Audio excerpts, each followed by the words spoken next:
Hello, this is Mike from Cornable Software, and today I'm going to show you how to generate an event log summary report that shows the top number of entries along with a short description of each event ID. This report was requested from a customer that told me their auditors wanted to see a report that shows a summary of event IDs along with a description. In response to the request, I added an entirely new feature to Server Manager to support the requested functionality. Users can now create a composite database key, which is then used to define unique entries, then group those results to get a count of distinct entries. Finally, a description is parsed out, then appended to each row of the report, generating the desired results.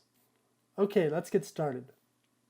When you install for the first time, you will find two reports that include this functionality out of the box. From the Explorer view, find the Root Reports node, then expand Sample Reports. Then Summary Reports.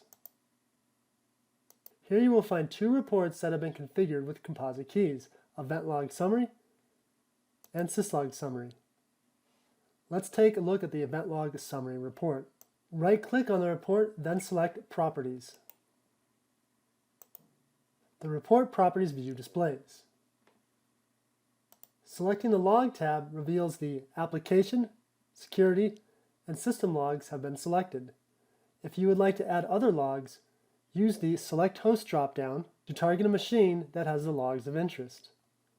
If you're using the agent to pull logs and WMI is disabled on your network, you can manually type the name of any log you would like to include.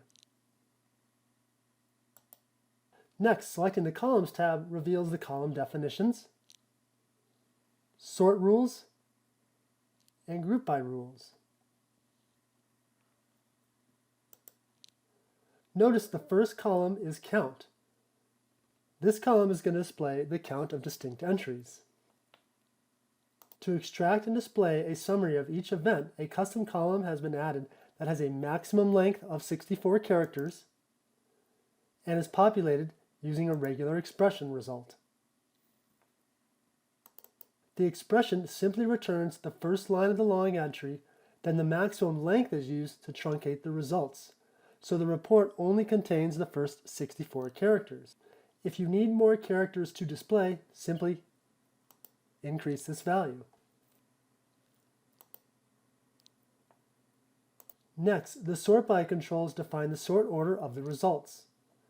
Since this is a summary report that is going to list distinct entry counts, we have three columns. Count, which is sorted descending, so the most common event log entry is displayed on the top and the least common entry displayed at the bottom. Event, which is sorted ascending, so the distinct counts that have the same number, for example, one entry, are displayed in order of event ID. Source, which is sorted ascending, so the entries that have the same count and event ID are then sorted by the event source. Next, the group by controls defined how we would like to group each result set of data. The report is designed to be run against multiple servers, so it groups results by host, enabling you to view the top entries of each host in one report. Lastly, at the very bottom, we can see the regular expression view. This view lists all of the assigned regular expressions, which includes the column key name in the variable result.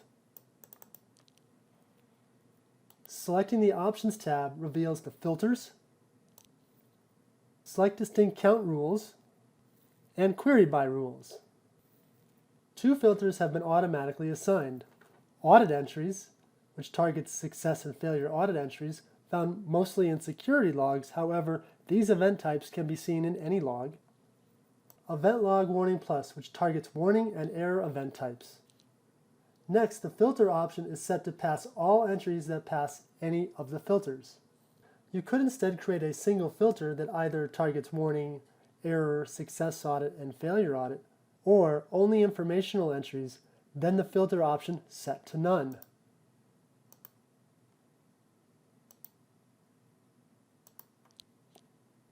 Next, the Select Distinct Count controls define the composite database key.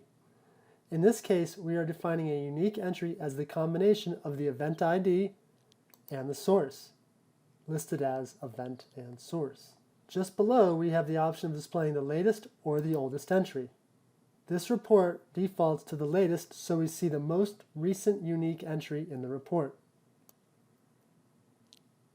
Finally, we see the query by controls, which for this report are left blank because we want to summarize on all events. Now, one thing I want to show you is how the count column is automatically set and cleared. When I uncheck the enabled checkbox under the Select Distinct Count, then go back to the Columns tab, the count column is automatically unchecked as well. Also, notice the sort by is changed to the date column. When I recheck the Select Distinct Count, then go back to the Columns tab, the count column is automatically checked, and the sort by rules are automatically reapplied. Selecting the User Filters tab reveals all users are included in the report. Selecting the Date Time Range tab reveals the report is set to yesterday. To generate a weekly summary report, you can change this value to the last 7 days. Then on the General tab, change the schedule to run weekly.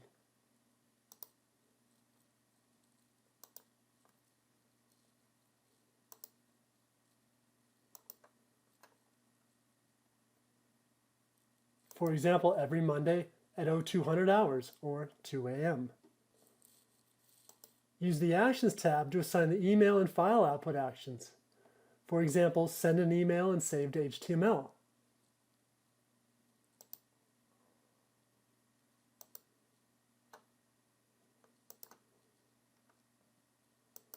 Next, we need to assign the host we want to include in the report. Use the Assignments view to select specific hosts or a group of hosts. When you're done making changes, click the Save button. Once saved, we can see the report within the Management Console by clicking on View Report.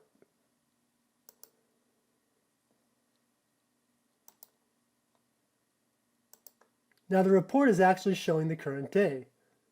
When generic event log consolidation reports, such as this report, are displayed in the Management Console, they display in pages of days and always begin with today. If you want to view the last 7 days within the Management Console, set the days per page to 7. Then use the Date toolbar item to set the offset, for example, yesterday.